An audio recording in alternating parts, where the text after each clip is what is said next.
Hello बच्चों, आज हम लोग फिर एक नया टॉपिक लेकर के आपके सामने पहुंचे हैं और ये टॉपिक होगा आज सॉल्यूशन चैप्टर का बहुत ही important topic ideal solution and non ideal solution.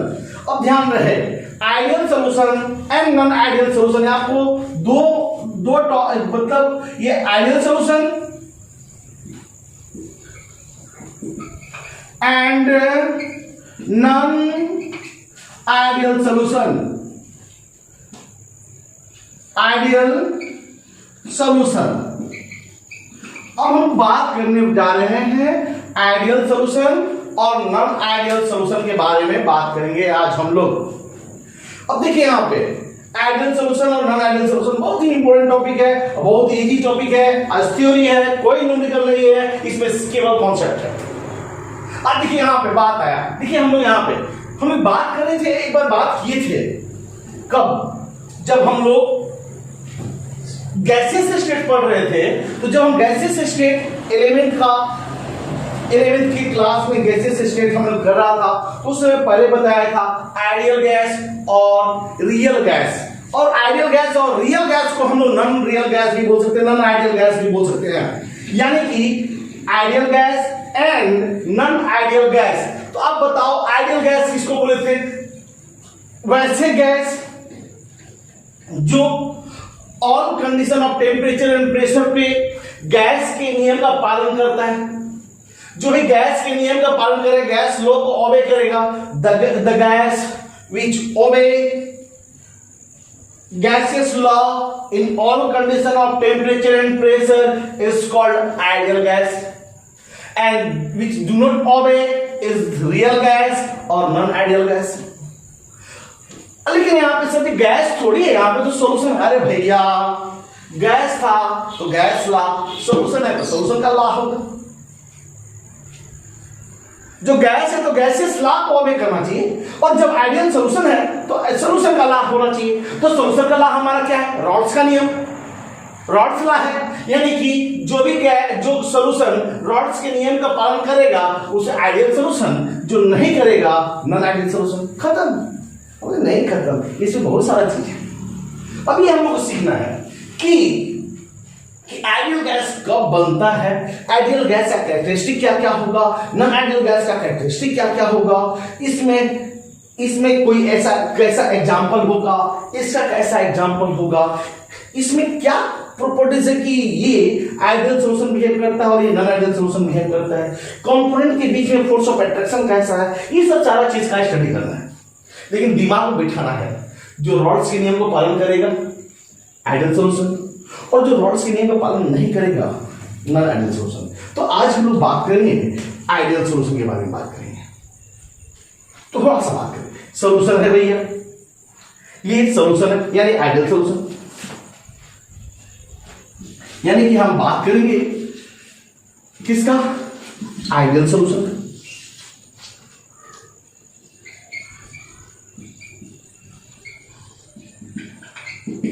अब आइडियल सॉल्यूशन तो सॉल्यूशन बोले हमने, हाँ सॉल्यूशन बोले तो सॉल्यूशन में क्या होगा? सर दो कंपोनेंट होगा, कम से कम दो कंपोनेंट का सॉल्यूशन होगा। सर दो कंपोनेंट क्या क्या होगा? हम बोले कि एक सॉल्यूट होगा, एक सॉल्वेंट होगा। क्या गलत बात बोली क्या? नहीं है। तो दो कंपोनेंट होना चाहिए, सॉल्यूशन तभी होगा जब वहां पे दो कंपोनेंट होगा, एक सॉल्यूट होना चाहिए और एक सॉल्वेंट होना चाहिए। सॉल्यूट और सॉल्वेंट दो कंपोनेंट रहेगा तो ही हमारा आइडियल सॉल्यूशन होगा। ठीक है, अब देखिए हम मान लें कि एक कंपोनेंट ये है और एक कंपोनेंट बी है, एक कंपोनेंट ए है और एक कंपोनेंट बी है। अब हम पे क्या करें कि इसमें भी मॉलिक्यूल होगा। अब ये कौन सा मॉलिक्यूल होगा? ए मॉलिक्यूल होगा। अब यहां पे बी मॉलिक्यूल होगा, और ये कौन सा मॉलिक्यूल होगा? बीबी होगा। हाँ बीबी, ध्यान रहे बीबी होगा, बीबी मॉलिक्यूल होगा। अब हमने क्या किया कि ये दोनों अलग अलग मॉलिक्यूल है, दो कंपोनेंट है, दो सॉल्यूशन है। अब हम इसको क्या कर दिए? दोनों को मिक्स कर दिए, और मिक्स करने का मतलब अब हमारे यहां पे ए भी हो गया, ए भी हो गया, ए बी हो गया और यहाँ पे बी बी हो गया, मान लो A B A B A B A B A B A B A B हो गया। यहाँ पे ए ए ए ए ए ए, यहाँ पे B B B B B B. अब दोनों को मिला दिया हमने, मिक्स कर दिया, इसको भी इसमें डाल दिया, इसको भी डाल दिया, दोनों को मिक्स कर दिया, हमारा सॉल्यूशन बन गया। अब ये सॉल्यूशन देखना होगा कि आइडियल होगा या नहीं होगा। तो ध्यान रखने वाली बात है, ध्यान रखने वाली बात है कि आइडियल होगा या नहीं होगा। तो इसमें आप कैसे करोगे कि आइडियल होगा या नहीं होगा। इसमें हम लोग देखो क्या क्या कर सकते हैं, कब आइडियल होगा। ध्यान से सुनो, अगर ये 50 ml है और ये 50 ml है, 50 ml और 50 ml, अगर ये दोनों मिल करके अगर हमारा 100 ml हो जाता है या नहीं तो 100 ml से ज्यादा या 100 ml से कम होगा, तो इसका मतलब वो आइडियल सॉल्यूशन होगा। सर आप तो एकदम बुड़बक बना रहे हैं, 50 ml और 50 ml 100 ml तो होगा ही होगा। हम बोले नहीं बाबू, कभी कभी ऐसा होगा कि 50 ml और 50 ml मिलकर के या तो 100 ml से ज्यादा हो जाएगा या तो 100 ml से कम हो जाएगा। ऐसे सॉल्यूशन को हम लोग बोलेंगे नॉन आइडियल सॉल्यूशन। ले ये नॉन आइडियल सॉल्यूशन में एक चीज जान गए हम, यानी कि नॉन आइडियल सॉल्यूशन को क्या जान गए, इसका मतलब कि ऐसे सॉल्यूशन जिसमें वॉल्यूम जब हम दोनों को मिक्स करेंगे तो जब दोनों को मिक्स करेंगे तो हमारा वॉल्यूम क्या हो जाएगा, वो या तो नॉन आइडियल सॉल्यूशन में या तो घट जाएगा या तो बढ़ जाएगा। इसका मतलब नॉन आइडियल सॉल्यूशन भी दो तरह का होगा, दिमाग में बिठाएंगे। एक ऐसा नॉन आइडियल सॉल्यूशन जिसमें घट जाता हो, एक ऐसा नॉन आइडियल सॉल्यूशन जिसमें बढ़ जाता हो। अब यहाँ पे हमको नॉन आइडियल सॉल्यूशन छोड़ो, यहाँ पे क्या करना है कि दोनों का वॉल्यूम बराबर होना चाहिए, या तो थोड़ा सा भी ना तो घटेगा ना तो थोड़ा सा बढ़ेगा। इसका मतलब कि 100 ml ये और ये दोनों मिला के 100 ml जब भी मिक्स करते हैं तो भी मिक्सिंग डेल्टा भी मिक्सिंग हमारा 0 होना चाहिए, यानी कि हमारा वॉल्यूम में कोई चेंज नहीं होना चाहिए। सर जी ऐसा क्यों हो रहा है, क्यों ऐसा हो रहा है? तो बोलेंगे इसका कारण क्या है। इसका कारण क्या है कि देखिए बाबू, ये मॉलिक्यूल अब इनों के बीच में फोर्स ऑफ अट्रैक्शन है या नहीं, समझे? तो बाबू रे अगर मान लो फोर्स ऑफ अट्रैक्शन 10 है तो ये आइडियल सॉल्यूशन तभी बनेगा जब इसका फोर्स ऑफ अट्रैक्शन और इसका फोर्स ऑफ अट्रैक्शन दोनों का मैच रहेगा, दोनों का नेचर सेम होगा। बाबू आइडियल सॉल्यूशन तभी बनाएगा जब दोनों कंपोनेंट का नेचर क्या होगा, सेम होगा। अब दोनों कंपोनेंट का नेचर सेम नहीं होगा, या तो तब फिर तो घट जाएगा या तो बढ़ जाएगा। तो यहाँ पे दोनों का नेचर क्या होना चाहिए, सेम होना चाहिए। इसका मतलब दोनों के बीच में फोर्स जो अट्रैक्शन है, दोनों के बीच की जो फोर्स ऑफ अट्रैक्शन है, इनके बीच का जो फोर्स ऑफ अट्रैक्शन है ठीक वही होना चाहिए। अब जब इन दोनों को मिला देते हैं तो ए बी के बीच का जो फोर्स ऑफ अट्रैक्शन होना चाहिए वो भी 10 होना चाहिए। ले यानी कि यहाँ पे आइडियल गैस आइडियल सॉल्यूशन को हम लोग डिफाइन कैसे करेंगे, तो आइडियल सॉल्यूशन में be defined as the solution in which force of attraction between the component has same magnitude as in pure component AA and B। यानी कि A और B के बीच का जो फोर्स ऑफ अट्रैक्शन होगा वो ठीक AA और BB के जैसा होगा, तो हमारा क्या होगा, आइडियल सॉल्यूशन होगा। यानी कि यहाँ पे हम एक लाइन में अगर हम डिफाइन करना चाहें तो हम कैसे डिफाइन कर सकते हैं, तो डिफाइन करना चाहें तो हम क्या कर सकते हैं, ideal solution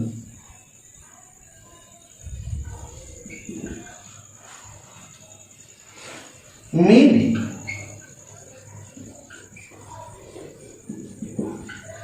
defined as the solution in which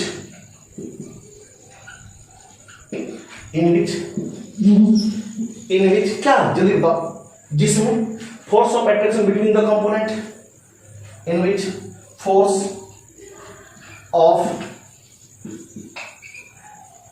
यानी फर्स्ट पॉइंट हम force of attraction between the component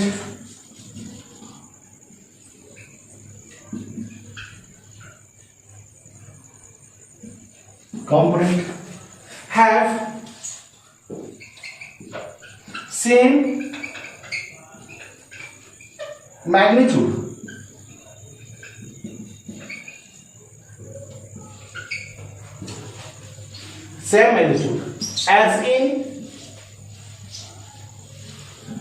as in pure component AA and BB. Ideal solution of type ऐसे कर of type AB ऐसे कर दे. Ideal solution of type AB may be defined as the solution in which force of attraction between the component have same magnitude as in pure component AA and BB. यानी AA और BB के बीच में जो force of attraction होगा, अगर वही attraction अगर हमारा सॉल्यूशन में भी होगा तो ऐसे सॉल्यूशन को हम लोग बोलेंगे क्या चीज, आइडियल सॉल्यूशन. पहले आप इसे नोट करो.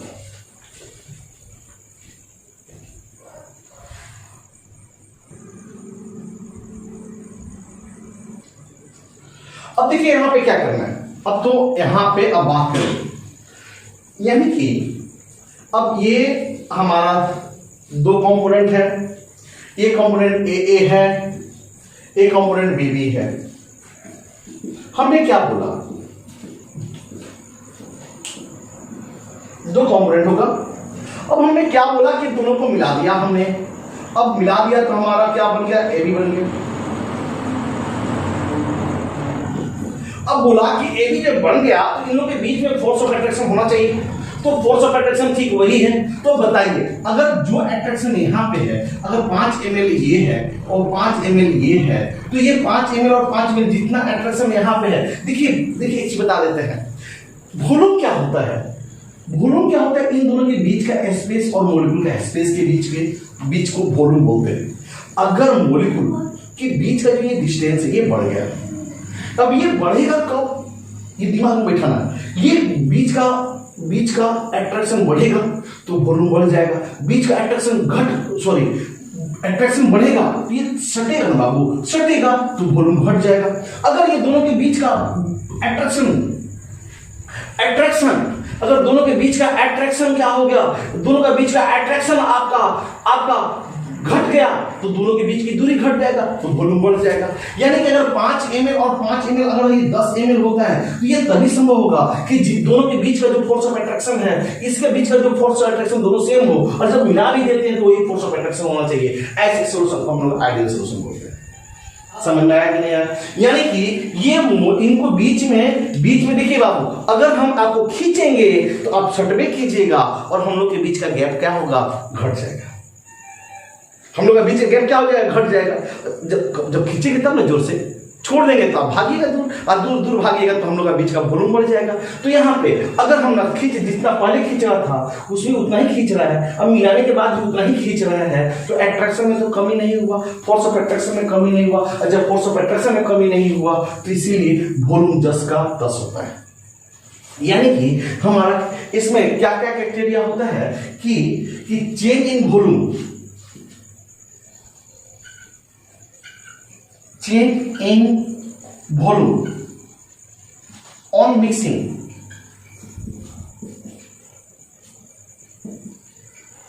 बराबर 0 होगा. आइडियल सॉल्यूशन में हमारा चेंज इन वॉल्यूम और मिक्सिंग क्या होना चाहिए, 0 होना चाहिए. दिमाग में बैठा लीजिए आप कि यानी डेल्टा भी मिक्सिंग जो होगा 0 होगा. अब यानी चेंज इन वॉल्यूम 0 होगा. क्यों ऐसा होगा, क्योंकि 5 और 5 एग्जैक्ट 10 लीटर होगा. क्यों ऐसा हो रहा है, क्योंकि इन लोगों के बीच का अट्रैक्शन एट्रैक्शन में तो कम ही हो रहा है ना तो बेसी हो रहा है। जब कमी और बेसी नहीं होगा तो वॉल्यूम हमारा जस्ट का तस रहेगा। बाबू दिमाग में बैठाओ, अगर एट्रैक्शन से यहाँ पे एट्रैक्शन बढ़ जाता तो जब एट्रैक्शन बढ़ जाता तो मॉलिक्यूल के बीच खींचा हो जाता, दोनों का बीच का गैप कम हो जाता। जब दोनों के बीच का गैप कम हो जाता तो वॉल्यूम कम जाता। इसका मतलब 5 और 5 10 लीटर नहीं हो जाता। मान लीजिए 10 से कम हो जाता 9.8 ml। यानी कि एट्रैक्शन बढ़ गया तो 9.8 ml। ऐसा भी तो संभव है कि सर दोनों के बीच का एट्रैक्शन घट गया तो घट गया, जितना एट्रैक्शन इसका था उससे ये डिफरेंट होगा, और इन दोनों से घट गया यहाँ पे तो ये घट गया तो दूरी बढ़ जाएगा, और जब दूरी बढ़ जाएगा तो वॉल्यूम क्या हो जाएगा, बढ़ जाएगा। और वॉल्यूम बढ़ जाएगा इसका मतलब कि 5 5 10 नहीं 10.2 या 10.3 कुछ भी हो सकता है, 10 से ज्यादा होता है। लेकिन यहाँ पे तो नहीं ऐसा होगा। अच्छा, फिर इसके बाद हमारा एक चीज और भी ध्यान सुनिए। यहां पे क्या है कि अगर बाय द वे ये 10 है, ये 10 है, तो क्या होता है ये दोनों, ये क्या होगा यहां पे कि अगर ये बॉन्ड टूटेगा फिर ये बॉन्ड टूटेगा तो फिर यहां पे बॉन्ड बनेगा, तब न जाकर के हमारा ये सॉल्यूशन बनेगा। यानी कि अगर यहां पे जो बॉन्ड टूटा मान लीजिए 10 है तो इस बॉन्ड को तोड़ने के लिए इतना रिक्वायर्ड चाहिए, 10 रिक्वायर्ड चाहिए, ठीक है ना। अब बात बताओ, इसको भी तोड़ने के लिए क्योंकि दोनों का फोर्स सेम है इसको भी रिक्वायर्ड चाहिए, यानी 10 रिक्वायर्ड चाहिए। अब क्या हुआ कि देखिए यहां पे हमने फिर से बात करें, पहले हम एक को तोड़े यानी 2 को ए फ्री हो गया, बी को तोड़े 2 को बी फ्री हो गया। अब क्या करेगा, इस ए और बी के बीच में बॉन्ड बनेगा तो जितना तो फोर्स ऑफ अट्रैक्शन सेम है, तो अगर तोड़ने के लिए हमको रिक्वायर्ड हुआ तो बनने के लिए रिलीज होगा, और कितना रिलीज होगा, 10 रिलीज होगा। यहां भी 10 रिलीज होगा, यही टोटल रिक्वायर्ड हुआ 10 और 10 20, रिलीज कितना हुआ 10 और 10 20, रिक्वायर्ड भी 10 रिलीज भी 10, यानी कि इंथैल्पी में कोई चेंज नहीं, जितना एब्जॉर्ब हो रहा है उतना ही क्या हो रहा है, रिलीज हो रहा है। इसका मतलब एक लाइन और भी हम जान जाए कि चेंज इन इंथैल्पी,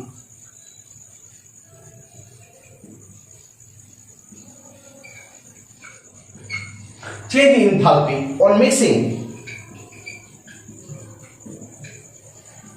बराबर 0। इसका मतलब change in enthalpy delta H mixing बराबर 0 बोल सकते हैं। इसका मतलब क्या हुआ, इसका मतलब क्या हुआ कि वैसे सॉल्यूशन को आइडियल सॉल्यूशन कह सकते हैं, वैसे सॉल्यूशन को आइडियल सॉल्यूशन कह सकते हैं जिसमें change in enthalpy and change in volume 0 हो जाए जब किसी भी प्रोपोर्शन में सॉल्वेंट को और सॉलिड को मिलाया जाए। सॉलिड और सॉल्वेंट को किसी भी प्रोपोर्शन में मिलाते हैं, अगर चेंज इन वॉल्यूम 0 हो जाए और चेंज इन एंथैल्पी 0 हो जाए तो हम उसे क्या कहेंगे, आइडियल सॉल्यूशन। यानी आइडियल सॉल्यूशन को हम एक डिफाइन और भी कर सकते हैं।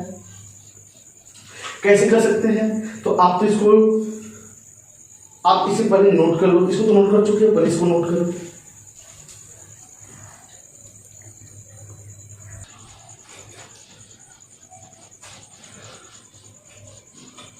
देखिए फिर से हम आइडियल सॉल्यूशन को डिफाइन कर सकते हैं। Ideal solution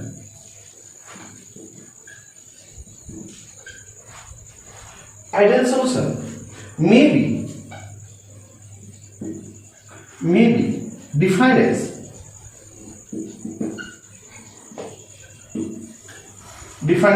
the solution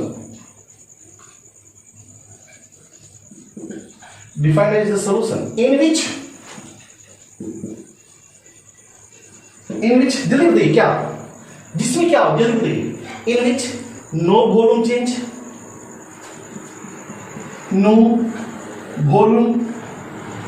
change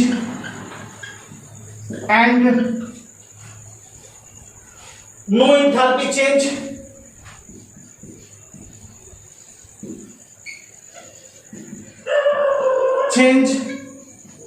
take place,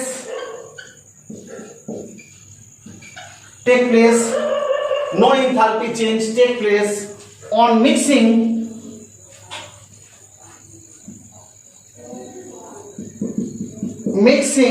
क्या मिक्स करेंगे बाबू, तो सॉल्यूट एंड सॉल्वेंट, इसको तो आप नोट कर चुके हो, तो आप on mixing solute and solvent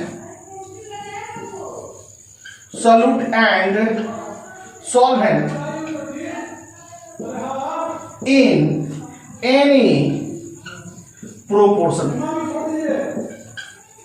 यानी किसी भी अनुपात में आप सॉल्यूट और सॉल्वेंट क्यों मिलाएं तो वॉल्यूम में कोई चेंज नहीं हो, इंथैल्पी में कोई चेंज नहीं हो, तो ऐसे सॉल्यूशन को हम लोग बोल सकते हैं क्या चीज, आइडियल सॉल्यूशन। देखिए इसका मेन कारण क्या है, आइडियल सॉल्यूशन का मेन कारण बाबू बता रहे हैं कि इसमें फोर्स ऑफ अट्रैक्शन का है कि सॉल्यूट का फोर्स ऑफ अट्रैक्शन, सॉल्वेंट का फोर्स ऑफ अट्रैक्शन दोनों का सेम मैग्नीट्यूड का होना चाहिए। जब हम मिला देते हैं तो सॉल्यूट और सॉल्वेंट के बीच में जो फोर्स ऑफ अट्रैक्शन होता है वो प्योर कंपोनेंट के जैसा होना चाहिए।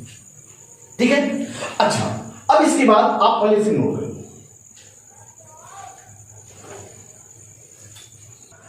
अब देखिए हम लोग क्या करेंगे कि अब ऐसा सॉल्यूशन बात करें, ऐसा सॉल्यूशन बात करें कि आपको तो आइडियल सॉल्यूशन की बात कर चुके हैं कि वैसे सॉल्यूशन जो रॉल्स के नियम का पालन करता हो, यानी the solution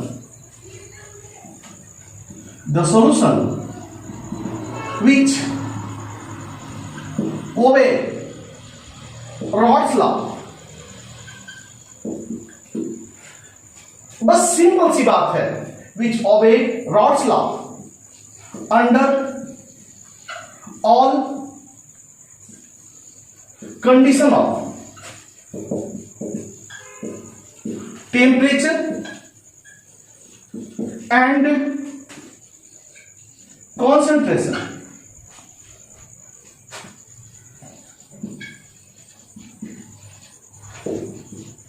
Concentration is called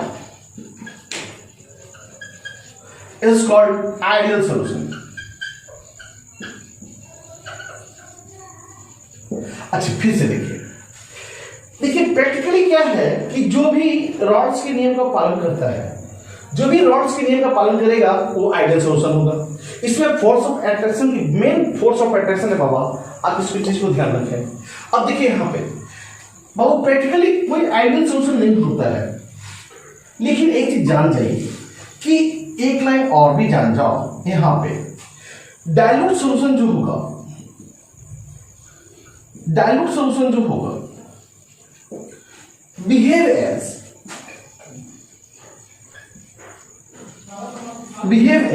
ideal solution.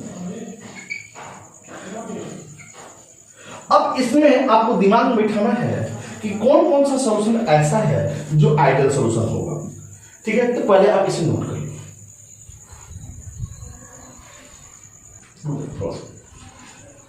अब देखो यहां पे क्या है कि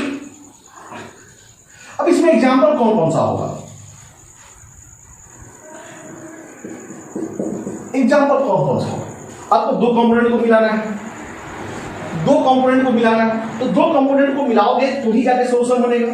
तो किस किस कंपोनेंट को मिलाए तो हमारा आइडियल सॉल्यूशन बन सकता है। तो पहला हम बात करें n hexane plus n heptane. अगर ये दोनों को मिलाते हैं हेप्टेन, अगर इन दोनों को मिलाते हैं तो हमारा एक आइडियल सॉल्यूशन बनेगा। ठीक है, अब यहां पे बेंजीन, दूसरा है बेंजीन एंड टॉलिन। अब ये दोनों को मिलाएंगे भी तो हमारा एक आइडियल सॉल्यूशन बनेगा। अब यहां पे क्लोरोबेंजीन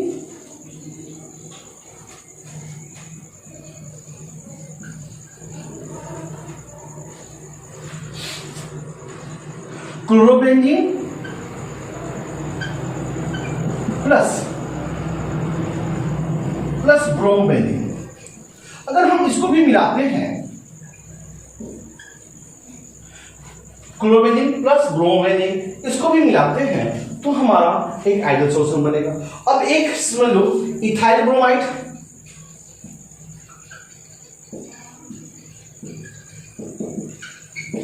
अब प्लस इथाइल आयोडाइड,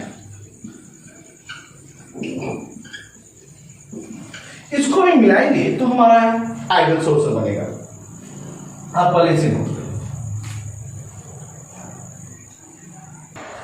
अब देखिए नॉन आइडियल सॉल्यूशन होगा। नॉन आइडियल सॉल्यूशन तो आप लोगों को आइडिया मिल जाना चाहिए। नॉन आइडियल सॉल्यूशन किसे कहेंगे, जो रॉड्स लॉ के नियम को पालन नहीं करेंगे। इसका मतलब कि उसका जो फोर्स ऑफ अट्रैक्शन होगा ए और बी के बीच, ए और बी के बीच का जो फोर्स ऑफ अट्रैक्शन होगा वो डिफरेंट होगा किससे, ए बी से। अब जब डिफरेंट होगा तो हो सकता है ये फोर्स कम हो जाए या हो सकता है ये फोर्स ज्यादा हो जाए। अगर ये फोर्स ज्यादा होगा यानी फोर्स ऑफ अट्रैक्शन इन दोनों की तुलना में यहां पे फोर्स ज्यादा हो गया, जब ज्यादा हो गया तो ये दोनों कंपोनेंट एक दूसरे से सटेगा, जब सटेगा तो दोनों के बीच का गैप कम हो जाएगा, जब गैप कम हो जाएगा तो इसका वॉल्यूम क्या हो जाएगा, घट जाएगा। इसका मतलब यहां पे चेंज इन जो वॉल्यूम जो जीरो कर रहे थे वो जीरो नहीं होगा।